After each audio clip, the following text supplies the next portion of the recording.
अस्सलामुअलैकुम my YouTube family, कैसे हैं आप लोग। उम्मीद करती हूँ आप लोग खैर खैरियत से होंगे और खुशबाश होंगे। अपने एक और नए व्लॉग के साथ आप लोगों के सामने हाजिर हूँ। और सुनाएं आप लोगों का क्या हाल है। दावतें वगैरह तो हर एक के घर पे चली रही हैं और ईद खाना के गुजरे हुए एक हफ़्ता हो चुका है, मगर यही है कि सबके घरों में वीकेंड्स में और वीकडेज़ में तो लोगों के यहाँ कम ही होता है, मगर हर कोई ये वीकेंड का इंतज़ार कर रहा होता है कि वीकेंड आए तो हम लोग दावतें वगैरह करें। तो हर एक के घर में इसी तरह से दावतों का सिलसिला जो है वो चल रहा है। और जी ये तैयारी हो रही थी मेरी सिस्टर के आने की, क्योंकि वो उन्होंने कॉल की थी कि मैं जो है 2 घंटे में आ रही हूँ। तो बस वो पहुँचने ही वाली थी और मैंने यहाँ पे उनके लिए खाना जो था बहुत ही मज़ेदार सा बना लिया था। बीफ का मैंने यखनी पुलाव बनाया था और चूँकि टाइम मेरे पास बहुत कम था तो बिल्कुल भी वीडियो बनाने का टाइम ही नहीं था।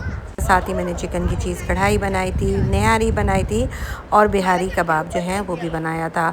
और नो डाउट कि खाना जो था वो बहुत ही मज़े का था और सबको खाना बहुत ही पसंद आया और सभी ने खाने को बहुत ज़्यादा इंजॉय किया। आलू आप भी आ रहे हैं व्लॉग में कहाँ दिला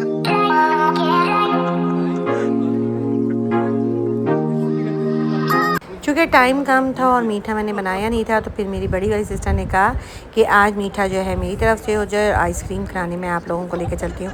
तो बस वो हमें आइसक्रीम खिलाने के लिए लेकर आ गए। और चूँकि गर्मी बहुत ज़्यादा थी तो ऐसे बाहर के मौसम में जब सब ने आइसक्रीम खाई तो सभी ने बहुत ज़्यादा इंजॉय किया।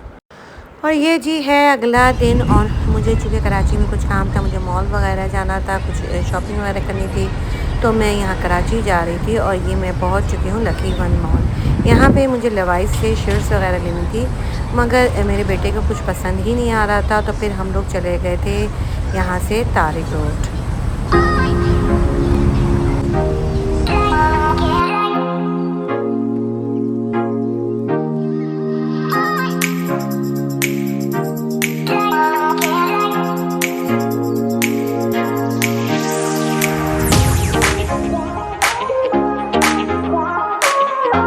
और फिर वहाँ से जाके उसने शॉपिंग की थी। और यहाँ पे तो लकी वन में तो अच्छा ख़ासा रश हो रहा था। और आप यहाँ पे जब भी आ जाएं आपको इतना ही ज़्यादा रश मिलेगा, चाहे वो ईद हो या चाहे कोई नॉर्मल डेज़, मगर हमेशा ही मॉल में इतना ही ज़्यादा रश होता है। क्योंकि गर्मी भी बहुत ज़्यादा थी तो यहाँ पे बहुत अच्छा लग रहा था और तकरीबन सभी जगह में नई वैरायटीज़ आई हुई थी और बहुत अच्छी अच्छी कलेक्शंस वगैरह आई हुई थी, मगर मेरे पास टाइम ही नहीं था कि मैं शॉप के अंदर जाऊं और जाके देखूं। और क्योंकि टाइम बहुत जो है वो कम था और मॉल भी बंद होने वाले थे और मुझे तारिक रोड भी जाना था, तो बस मुझे यही था कि जहां पे मैं काम से आई हूं बस वहीं पे काम कर लूं और फिर मैं जो है तारिक रोड चली जाऊँ। और तारिक रोड से शॉपिंग करने के बाद फिर हमने यहाँ पर आके बहादुराबाद से खाया शवारमा, क्योंकि भूख बहुत ज़्यादा लग रही थी। और जी ये हो रही है बारबेक्यू की तैयारी, क्योंकि मैं अपनी फ्रेंड्स के साथ जो है मिलके हम दोनों फैमिली जो है वो बारबेक्यू कर रहे थे। तो बस मैं यहीं पे मसाला लगाने की तैयारी कर रही थी और जो मैं अपनी बारबेक्यू की जो अंगीठी लेकर आई थी वो भी मैंने बाहर निकाल लिया था। साथ ही मैं जो है सीख कबाब कीमे में मसाला लगा रही थी और साथ ही मैंने बिहारी बोटी कबाब में जो है मसाला लगा के पहले ही रख दिया था और अब मैंने इसमें दोबारा दही और कच्चा पपीता जो है वो भी मिक्स कर दिया था। आप लोग मेरी ये वाली रेसिपी जो है सीख कबाब की ज़रूर ट्राई करिएगा, ये बहुत ही मज़ेदार सी बनेगी।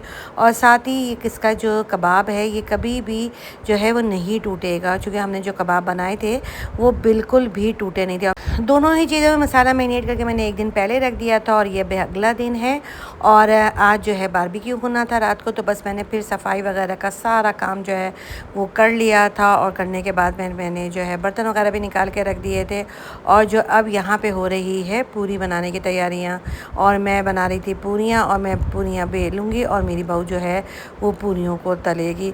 और ये पूरियाँ बहुत अच्छी और बहुत ही सॉफ्ट बनी थी और सभी को ये पूरियाँ बहुत पसंद आई। आटा गूंथते वक्त उसमें थोड़ा सा दूध मिलाया, थोड़ा सा उसमें ऑयल मिलाया और मिलाने के बाद उसको गूंदा। अच्छा, इसको बहुत ज़्यादा ऑयल में जो है नहीं तलना है। हमने जो है आधी कढ़ाई ऑयल लिया था और उसमें जो है पूरियाँ तली गई थी और पूरी जो थी वो बहुत ही सॉफ्ट थी। उसको फॉइल पेपर में रख दिया था और आने के 4-5 घंटे के बाद खाया, मगर उसके बावजूद भी बिल्कुल वो सॉफ्ट सी हो रही थी। सारी चटनियाँ जो थी और रायता था वो भी रेडी हो चुका था और साथ ही मैंने सूजी का जो हलवा है वो भी बना लिया था। और ये सेटअप मैंने किया था बारबेक्यू का। यहाँ पे मैंने औरतों के बैठने का अरेंजमेंट कर दिया था और ये वाला साइड जो था वो मैंने मर्दों के लिए कर दिया था और यहीं पे बारबेक्यू बनना था। गेस्ट जो थे वो हमारे आ चुके थे और जो गर्मी इतनी ज़्यादा शदीद पड़ रही थी वो अचानक ही बहुत ठंडी ठंडी हवाएं चलना जो है वो भी शुरू हो चुकी थी। और जी यहाँ पे जावियार जो था वो खूब ही इंजॉय कर रहा था और कह रहा था कि गाने लगाओ। सभी बातों में भी मसरूफ़ थे और गानों को भी इंजॉय कर रहे थे।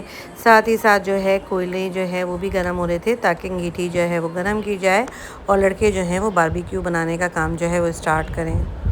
और ये यहाँ पे सीखों पे जो बोटियाँ हैं वो लग गई थी और साथ ही कबाब जो है वो भी लगाए जा रहे थे। अच्छा अच्छा मैंने इनको धागा भी दिया था कि कबाबों पे धागा लपेट देना ताकि कबाब गिरे ना, मगर शुक्र अल्हम्दुलिल्लाह कि धागा लपेटने की ज़रूरत ही नहीं आई और कबाब जो थे वो भी नहीं गिरे। तो मैं ये आप लोगों से यही कहती कि आप लोग मेरी ये वाली रेसिपी ज़रूर ट्राई करिएगा जो मैंने जिस तरीके से कबाब बनाए हैं। इससे ना ही कबाब गिरते हैं और कबाब टेस्टी भी बहुत बनता है। इसकी सबसे अहम टिप ये है कि जब आप कीमा पीसें तो को धोने के बाद उसका पानी इतनी अच्छी तरह निचोड़ लें कि पानी का एक कतरा भी जो है वो कीमे में बाकी ना रहे। काफ़ी देर निचोड़ने के बाद इसमें मिला लें आप मक्खन और मक्खन मिलाने के बाद इसको अच्छी तरह से मिक्स करें। साथ ही इसमें अदरक लहसुन का पेस्ट डाल दें, बिहारी कबाब मसाला डाला था मैंने और सफ़ेद ज़ीरा और साबित धनिया और काली मिर्च पिसी हुई ये मोटा मोटा कूट के वो भी इसमें डाल देना है। साथ ही मैंने कुटी हुई लाल मिर्च जो थी वो भी डाल दिया था और साथ ही मैं इसमें सॉफ्टी और जूसी बनाने के लिए इस चिली सॉस, सोया सॉस और सिरका ये तीनों चीज़ें भी डाली थी और उसको अच्छी तरह से मिक्स किया था। और मिक्स करने के बाद मैंने इसको इस तरह से गूंदा था जैसे कि आप आटा गूंदते हैं। मसाला मैरिनेट करने के बाद फिर मैंने उसको फ्रिज में रख दिया था। 3 घंटे बाद निकाल के उसको दोबारा मैंने इसी तरह से गूंदा था और थोड़ा सा मैंने इसमें ऑयल डाल दिया था और मिक्स करके इसको फिर मैंने रख दिया था। और यहाँ पे जी हमारा बारबेक्यू जो है वो रेडी हो चुका है और लड़के जो है इसको दोबारा पतीले में जो है वो गर्म कर रहे थे और साथ ही फिर लग गया था खाना। और खाना जो था वो बहुत ही मज़े का था, सबको खा के बहुत ही मज़ा आया। और इसी के साथ दीजिए मुझे इजाज़त, अपना ढेर सारा ख्याल रखिएगा। अल्लाह हाफ़िज़।